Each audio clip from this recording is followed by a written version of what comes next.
Ex-tropical cyclone Alfred may be weakening, but its remnants are wreaking havoc on Queensland's southeast and northern New South Wales. Massive rainfalls are causing flash flooding and triggering dozens of emergency warnings for inundation. These pictures are from Hervey Bay, north of the Sunshine Coast, which received 300 millimetres of rain today. In Brisbane and the Gold Coast, many had hoped they'd missed the worst of the storm, but 100-kilometre-per-hour winds overnight toppled more trees and electrical lines. And as we go to air, around 300,000 households are still without power. And we have reporters on the ground in Queensland and in New South Wales. And we begin tonight's coverage with Kate McKenna. She's in Brisbane. Taken off guard, Fraser Coast residents were not expecting this. Locals thought they were outside the firing line. The ferocity of the downpour a surprise. It was all pretty calm, but we were just watching out for everything with all the news reports, and then all of a sudden, bang, it came out of nowhere, mate. We were expecting a little bit of rain, but not this much and not this quick. More than 300 millimetres pelted down, prompting an emergency alert. This woman had to be rescued as floodwaters suddenly rose. She was one of dozens across the region who needed to be evacuated. The raging torrent threatened caravan parks. We are actually in some trouble. Whole streets were quickly engulfed and businesses inundated. Workers at Tom O'Neill's shop spent the morning mopping up. So I looked at the rest of the cameras and then seen everything floating inside and went, oh, this isn't good. Further south, a second bone-rattling night. The tropical low again pummelling the southeast. North of Brisbane, these Clontarf residents had the fright of their lives, a tree crashing onto their home. We're in the hallway and heard a loud thud and just had to stay there till we saw it this morning. They'd spent the evening before sheltering elsewhere, not expecting last night to be worse. Because the weather looked good yesterday, we moved everything back in the house and ended up, getting caught out. There is no doubt that it continues to pack a punch. Gusts of more than 100 kilometres per hour were clocked. Yeah, it was blowing a gale. Then pounding rain. How you doing? All good? So we're just watching the creek at the back now. It's sort of broken its banks, but we're on sort of going low tide at the moment, so fingers crossed. Across Brisbane, waterways overflowed. Low-lying streets and the cars left there swamped. A spectacle for some. Right in front of our eyes. It's just going so fast. Wet roads without traffic lights made driving dangerous.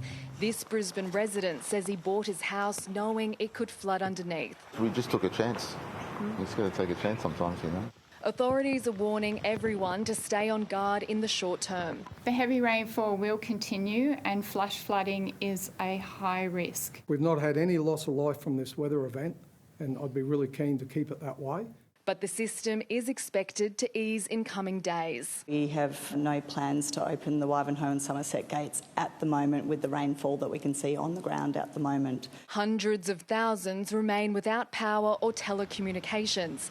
On the Gold Coast, some have been in the dark for days. You know, we're on candles, we're on gas, we've been able to cook. Kids have been doing a lot of painting activities, and we're just trying to be back how we used to be when we were young, without a bit of technology.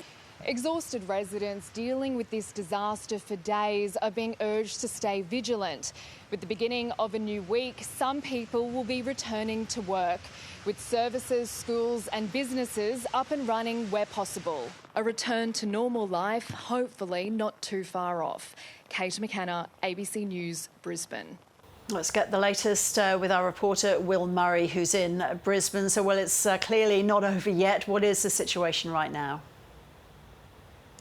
Well, good evening, Ros. We were warned that heavy rainfall has been on its way for quite some time now, and it's certainly here as we speak. Yesterday, here in the Brisbane CBD, we had north of 100 millimetres, and today, again, we've clocked over the 100 millimetres of rain, and it's only just stopped behind me.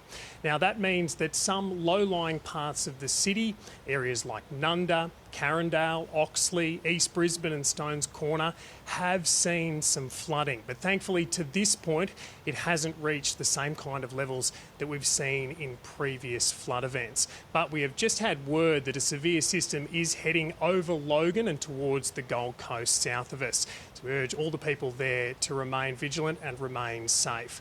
And we understand the SES has received around 1,000 call-outs for help so far across the southeast of the state. Most of those have been for building damage and fallen trees. And we understand 100 additional police have been deployed across the region and around 850 extra fire and emergency services personnel. Kate touched on it, Will, but what's the outlook for tomorrow, you know, in terms of things getting back to something like normal? What's happening with transport, with schools?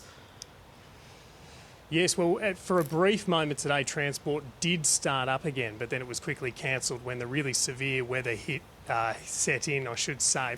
Now, behind me, I just mentioned it had stopped raining. Now, that's the first time it's stopped raining for just about the past 24 hours here in Brisbane. But we are expecting more, perhaps early tomorrow morning, which isn't great for those areas, you know, already dealing with flooding, if they could see rises in the very early hours of the morning. It's a very anxious time for those people because while the rain has stopped for the time being, there is obviously the chance of water still feeding into the system and rising up those floodwaters. Plus, if we do see an extra burst tomorrow, that is not going to be ideal for some parts of Brisbane and further south and into northern New South Wales. We are hoping that many people can get their kids back to school tomorrow, but it's very much a case-by-case basis and we'll wait and see. But as I say, this is a very fluid situation, if you pardon the pun, and we are just waiting and hoping that things will ease up tomorrow. So it's that system that's heading towards Logan, which is the focus right now, Will? Yeah, that's right. We've only just got word that the system is heading towards Logan and the Gold Coast, which has already seen, you know, some pretty severe weather over the past couple of days. Brisbane has been largely sheltered from that, but we were told by the Bureau to expect, if it is a slow-moving system, a tropical low, no longer a tropical cyclone, that means it will linger around longer than perhaps those more intense systems.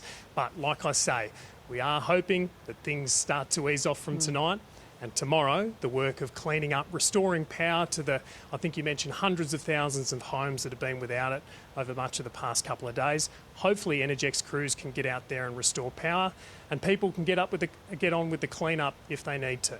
Yeah, let's hope so. Will, thank you for the update. Several towns in northern New South Wales appear to have avoided devastating flooding. Some warnings have been downgraded, an evacuation order has been lifted, but thousands of people are still without power, and it could be days before they're reconnected. For some communities, relief. It just didn't rain like they thought it would. A major flood warning for the Wilsons River has been downgraded. The advice now is to return with caution for Lismore CBD. But for many areas, the threat is far from over. I don't want to imply that we're out of the woods yet. In Dorrigo, tributes flowed for local man Tommy Cook, who drowned in floodwaters on Friday afternoon. He was definitely a larrikin. He was a hard-beaten bloke. Everyone knows Tom. Here comes Tom again. But everyone knew Tom. Everyone liked Tom. The 61-year-old was trying to drive across this creek, but was swept away before rescue crews could reach him. There's not too many people that would have known that creek better than him, and it's a terrible mistake. Overnight, the SES carried out 6 flood rescues. Unfortunately, one of those where a family of 2 adults and 6 kids tried to navigate through flooded waters. It absolutely astounds me that this still occurs. Corrokai is still under a major flood warning and access remains cut off. You can see that the road is half underwater. Rito Bodenberg runs a cafe across from the Richmond River. As long as the shop is not underwater, we will go and prepare takeaway meals, our rösti meals, for the community, that they have something nice to eat. Authorities say dirty drinking water is becoming an emerging issue. Unfortunately, there's 3 areas in our shire where we can't guarantee the safety of our water, so we have had to issue boil water alerts for those. For families who evacuated in Murwillumbah, board games are keeping morale high. We just evacuated with all of our stuff. We've got other electronics over there, but this is just all of our important documents. Sarah Robertson's family has been in this motel room for 5 days. We're just exhausted. You know, this is every flood season. You can't relax. Just across the Tweed River over here is South Murwillumbah, and you can see why a lot of people would want to live here. It is normally an idyllic location. The obvious issue is that when that water rises, those homes are the first to be affected. Nearly 15,000 homes are still without power. I would expect that some customers will be looking at 5 to 10 days before supply is restored. There's a lot of people who can't connect with their families, so they don't know that they're safe. While the immediate danger has passed, there's now fears some could remain cut off for days. Victoria Pengilly, ABC News. Communities in the New South Wales Northern Rivers region are under major flood watch as water levels rise rapidly. Reporter Ethan Ricks is in Grafton. Hi there, Ethan. So what's the situation there?